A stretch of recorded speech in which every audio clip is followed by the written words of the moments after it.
बार हमारे दो दुश्मन खड़े हैं, एक पाकिस्तान है और एक चाइना है। और बॉर्डर के अंदर देखेंगे ना देश में, तो देश के अंदर स्टूडेंट के लिए भी दो दुश्मन खड़े हैं, एक एसएससी है और एक रेलवे है। ये दोनों भारत के युवाओं को उसी तरह बेरोजगार बनाते हैं, वैसे ही बर्बाद करते हैं जैसे उधर से चाइना और पाकिस्तान। वो भी खतरनाक है, उनका भी इलाज जरूरी है और इनका भी इलाज जरूरी है। इस बार आवाज उठ गई है तो इसे दबने तो देंगे नहीं स्टूडेंट लोग। देखिए एसएससी और रेलवे लोग, आप लोग कान खोल के जरा सुन लीजिए। युवाओं को जो आप टेकन फॉर ग्रांट लेते हैं ना, ये बहुत बड़ा हस्ती होते हैं। युवा एक बार बिगड़ गए समझना तो फिर कंट्रोल नहीं हो पाएगा आपसे। युवा का अगर आप उल्टा करिएगा ना तो वायु बन जाता है और वायु से टकराना बहुत मुश्किल हो जाता है। फिर वो पवन पुत्र हनुमान का रूप ले लेगा ना, तो फिर इसको, इस आंधी को कोई एसएससी और कोई रेलवे की औकात नहीं जो इस आंधी को रोक सके। हम गवर्नमेंट से भी कहते हैं कि आप थाली बजाने के लिए कहते हैं, हम लोग थाली बजाए थे, ताली बजाए थे। आप कहें कि दिया जलाइए, हम लोग दीप जलाए थे। मोदी जी, हम आप लोग आपकी बहुत इज्जत करते हैं, आपके लिए हम लोग दीप जलाए थे। लेकिन इसका मतलब ये नहीं कि हम स्टूडेंट्स की इज्जत नहीं करते हैं, उनकी बातों को नहीं सुनेंगे। आपके एक बार कहने पे हम दीप जलाएं और ये स्टूडेंट्स की करियर खराब होगा ना, तो इनके लिए हम दीप नहीं मसाल लेके निकल जाएंगे हम लोग। और फिर सड़कों पर आप देखिएगा कि बेरोजगारों का जब मसाल चलेगा ना, तो फिर एसएससी और रेलवे उस आंधी को नहीं रोक पाएगी। आपके सामने यहाँ देखिए, ये रेलवे का फॉर्म आया था एनटीपीसी का। डेट देखिए, लास्ट डेट था उसको 31 मार्च 2019 को भरने का। डेट खत्म हो गया, कोई मतलब नहीं है, 500-500 रुपए ले गए। लगभग 2,80,00,000 लड़कों ने एनटीपीसी ग्रुप डी वगैरह का टोटल फॉर्म मिला के भरा था रेलवे में। इतना लंबा फॉर्म भरा था। अगर आप इसमें से 500 का गुणा कर लेते हैं तो आपको यहाँ देख लीजिए अमाउंट मिल जाता है आपको 14 अरब का। इतना अमाउंट रेलवे ने इनडायरेक्टली लड़कों से रख लिया। अब 2 साल हो गए, अभी तक कोई आता पता नहीं है क्या होगा। अगर आप 10% के हिसाब से 2 साल का ब्याज जोड़ते हैं तो इनके पास 28 करोड़ का तो ब्याज आ गया, गरीब बच्चों से ले लिया। कई लड़के ऐसे हैं कि इतना लेट हो गया ये फॉर्म भरे कि कई लड़कों का फॉर्म भुला गया है, जहां वो भरे थे सब वो खोजता है सबकी। रेलवे का हम फॉर्म भरे थे 2019 में, 2 साल हो रहा है अब हमें पता नहीं कहाँ है फॉर्म। हाल ये हो गया है, कभी कभी तो ऐसा लगता है कि अगर कोई फॉर्म भरेगा ना तो उसका बच्चा आके उस फॉर्म की जगह पे एग्जाम दे देगा। ये हाल कर दिया है। कई स्टूडेंट्स ने इसी गलत नीतियों की वजह से आके पढ़ाई छोड़ दिया। एक लड़का कमेंट किया हमसे कि सर हम पढ़ाई छोड़ दिए, लेकिन आप जितने टीचर्स हैं, हम सारे टीचर्स को हाथ जोड़ के धन्यवाद देते हैं। दिल्ली, राजस्थान, गुजरात, मध्य प्रदेश, बिहार, यूपी, जहां के भी हैं, आप लोग पीछे नहीं हटिए। यहां पर कई लड़कों ने पढ़ाई छोड़ दिया कि सर क्या करें, हम लोग गरीब घर के रहते हैं, लोग घर द्वार बांधे रख के, गिरवी लेके, कर्जा लेके हम लोग पढ़ने आते हैं। 1 से 2 साल का टाइम रहता है। यहां तो आपका 5 साल में रिजल्ट क्लियर नहीं हो रहा है, कहां से हम करेंगे, हम लोग मजदूरी करने में लग गए। उन लड़कों को सोचिए कितना खराब लगेगा जब पढ़ लिख कर वो मजदूरी कर रहे होंगे। सब कितने लड़कों ने सुसाइड कर लिया यहाँ पर, आपको पता चलता है ये सब चीजों का? आपको तो केवल रिया चक्रवर्ती का दिक्कत है। अरे बाप रे बाप, रिया चक्रवर्ती, सुशांत सिंह राजपूत को हमें न्याय चाहिए, एकदम गलत हुआ है। लेकिन हमारा ये कहना है कि एक स्टूडेंट जब सुसाइड कर लेता है, वो भी सिस्टम की वजह से, तो क्या उसके लिए कोई जिम्मेदार नहीं होता है? एक लड़का कह रहा है सर हम सुसाइड करने जा रहे हैं, हम नोट्स में लिखेंगे कि हमारी मौत का जिम्मेदार एसएससी और रेलवे होगा। उसको तो आदमी समझाया कि भाई काहे कर रहा है, हम लोग मुहिम चालू कर दिए हैं और आप स्टूडेंट सबसे कहना चाहते हैं आप भरोसा कीजिए, हम आपको न्याय दिला के रहेंगे। केवल हम नहीं, हिंदुस्तान का सारा टीचर इस बार उखड़ गया है, स्टूडेंट भी। और ट्विटर पे दिखा दिया था, इसका हम लोग को नतीजा भी देखने को मिला।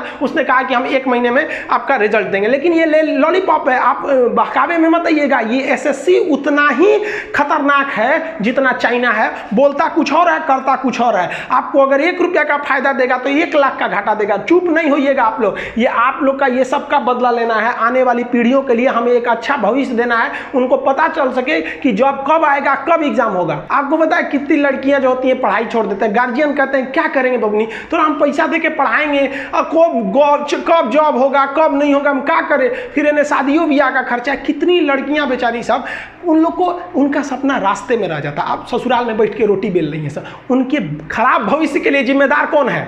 कौन जिम्मेदारी लेगा उसके लिए? आप देखे होंगे कितने गरीबी से लड़के पढ़ने आते हैं, उनका घर टूट रहा होता है, घर पे छत नहीं होती है, पलानी में रहते हैं लोग, इस सपने में कि बबुआ का नौकरी हो जाएगा।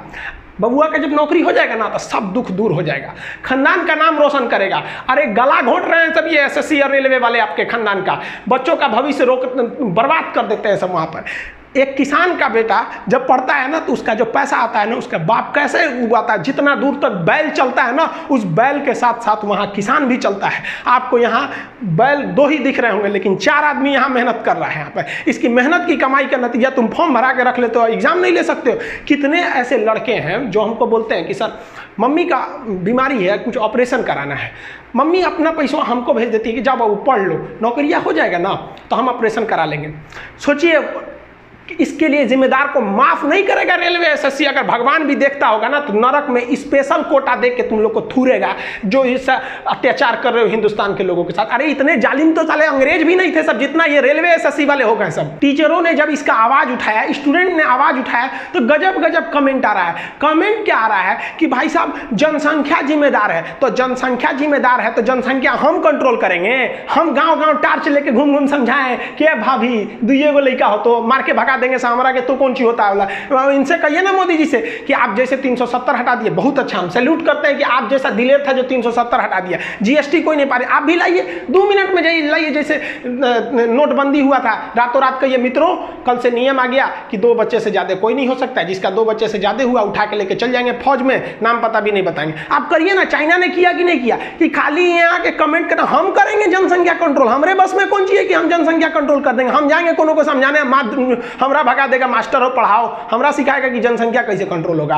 ये गवर्नमेंट का काम है जनसंख्या कंट्रोल करना। यहाँ पे इनके आदमी मोदी जी का इतना इज्जत है जिसका कोई हद नहीं। लेकिन इसका मतलब क्या आप बोलिएगा कि हम लोग देसी नस्ल का कुत्ता पाले लोग? हद है भाई साहब। वो देसी नस्ल का कुत्ता 6 महीना बाद खौरा जाएगा, कोनो एन्ने उन्ने मोहल्ला में घुस जाएगा कुतिया के चक्कर में, तो कोनो दूसर कुत्ता को काट देगा तो एक और सड़ जाएगा, अब लगेगा झाड़ने। ये काम बचल है। यहाँ तो भाई साहब ऐसे ऐसे गरीब लड़के बैठे हैं कि जिनके दादा दादी के लिए बुढ़ापा में दवाई का पैसा नहीं है, वो कौन सी कुत्ता पालेगा। हम भगवान से भी कहते हैं भगवान मौत को ना जल्दी भेजा कर गरीब के घर में, बेचारे के कफन का पैसा खर्च हो जाता है दवाइयाँ खरीदते खरीदते। किसको आदमी बोलेगा यहाँ पर? ये बोलते हैं, ये बोल रहे रहते ना राहुल गांधी कि देसी नस्ल का कुत्ता पालिए, तो अभी तक लोग इनके कुत्ता बना दिया रहता लोग यहाँ पर। लेकिन आपकी कितनी इज्जत करते हैं लोग। हम लोग आपका प्रेम से विरोध कर रहे हैं, हम आपका विरोध थोड़े कर रहे हैं। हम लोग रेलवे और एसएससी का विरोध कर रहे हैं। आप किससे कहेंगे? लोग कह रहे हैं लोग कि 70 साल से तुमको नौकरी मिल गया था।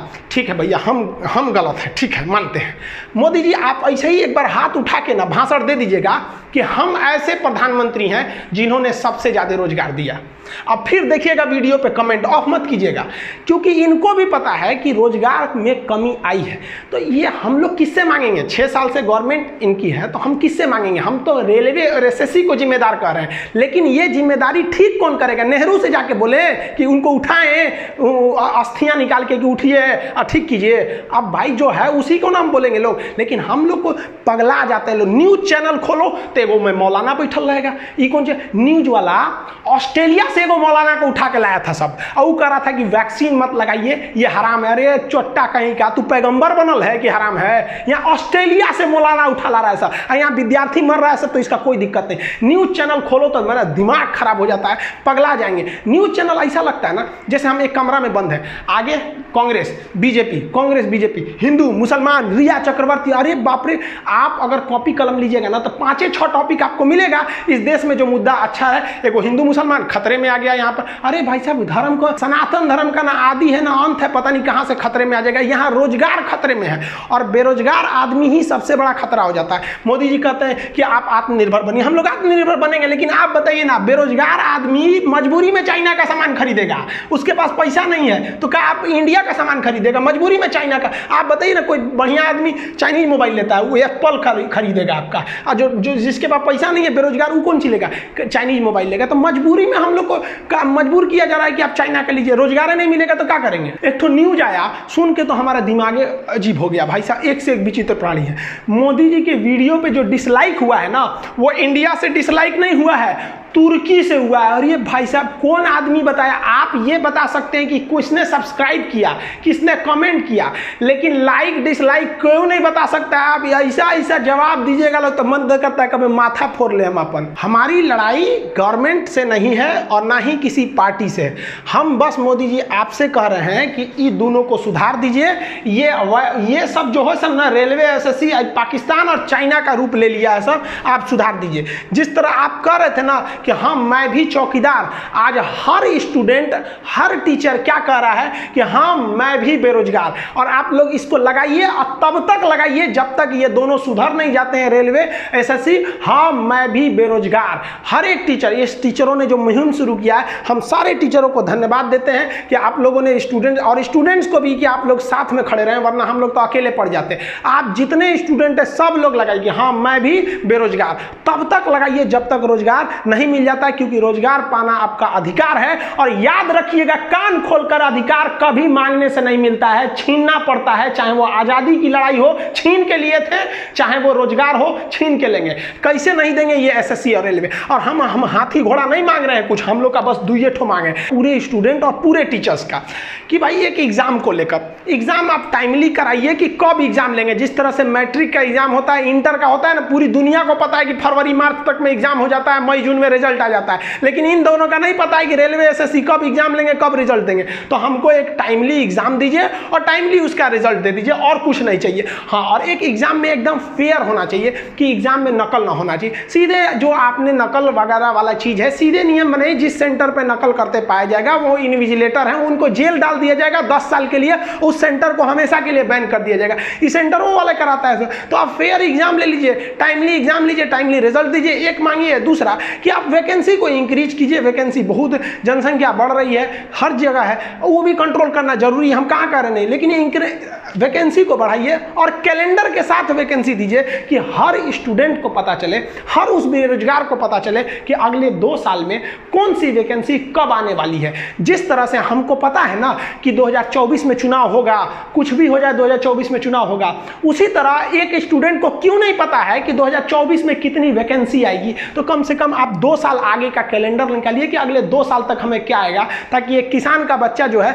वो ये देख सके कि हमारे घर का इनकम इतना है, 2 साल तक हम पढ़ सकते हैं कि नहीं। वो चला आता है यहाँ पढ़ने के लिए, पूछता है नौकरी कब होगा, हमसे लड़का पूछता है एग्जाम कब होगा, हम जवाब दे देते हैं भगवान को भी नहीं पता है यहाँ पर। हाँ, आप सबसे कहते हैं भाई आप इसको ट्विटर पे एकदम जाइए, ट्वीट करते रहिए, उसे ट्रेंडिंग में बनाए रहिए, वरना फिर आपके लिए कोई दूसरा खड़ा होने वाला नहीं है। और अपनी भाषा का प्रयोग अच्छे से करिए। हम लोग ये जितने भी टीचर लेते हैं, हम कई टीचरों से भी बात किए, वो लोग भी कहे कि देखिए हाँ बहुत सारे लड़कों का सपोर्ट है, कुछ लोग डिसलाइक करेंगे, वो इसीलिए आए हैं, वो अंबानी के लड़का है, लोग उन लोग को नौकरी नहीं चाहिए ना, उनके बाबूजी अंबानी से ज्यादा अमीर है। तकलीफ इस बात का होता है जब देश की जीडीपी -33 में चल जाती है और अंबानी दुनिया के टॉप 10 में चलाता है, तब कहीं ना कहीं एक डाउट होने लगता है। तो आप उन लोग जो डिसलाइक कर रहे हैं उनके लिए आप टेंशन नहीं लीजिए, वो लोग के लिए कोई मतलब नहीं है। हाँ, सभ्य भाषा का प्रयोग करिए, किसी दूसरे के लिए आप असभ्य नहीं कीजिए। और एक बात का हमेशा ध्यान रखिए, आपकी लड़ाई रेलवे एसएससी से है, किसी पार्टी से आपकी लड़ाई नहीं है। अगर आपको कोई इस तरह कहता है तो आप इग्नोर कीजिए, आप अपने मुद्दे पर रहिए। एसएससी ने आपको लेमचूस थमा दिया है कि हम 1 महीने में आपको रिजल्ट क्लियर करके देंगे, लेकिन इससे हटिएगा नहीं। आपका मकसद है एग्जाम टाइमली, रिजल्ट टाइमली होनी चाहिए, फेयर एग्जाम होनी चाहिए, वैकेंसी बढ़नी चाहिए और आपका कैलेंडर होना चाहिए। और आप तब तक कहते रहिए अपने नाम के साथ, हाँ मैं भी बेरोजगार, हाँ मैं भी बेरोजगार। मिलेंगे अगली वीडियो में, तब तक के लिए मैं भी बेरोजगार।